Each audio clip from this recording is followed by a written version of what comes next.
Good afternoon. Here is the Africa Business News. Africa's macroeconomic performance has taken a different shift from consumption-driven economies to more investment-driven economies. The most recent data showed that consumption's contribution to real GDP growth declined from 55% in 2015 to 48% in 2018, while investment's contribution increased from 14% to 48%, although most of the growing economies are more financed by consumption. Although Africa recovered from thaw in 2016, the projected medium-term growth of the 4% is insufficient to make a dent in unemployment and poverty. Population growth of more than 2% implies that GDP per capita will increase less than 2%, leaving convergence with middle and high-income economies slow to materialize. The growth path insufficient to create enough jobs for the growing labor force.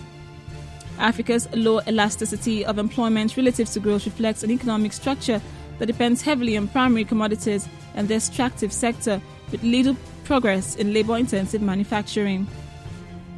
Despite the increased concerns as regards rising debt, there is no systemic risk of a debt crisis in the continent.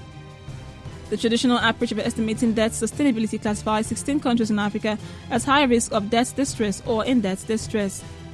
The debt situation in some countries has become worrisome, with solution requiring in-depth knowledge of the source of the debt distress.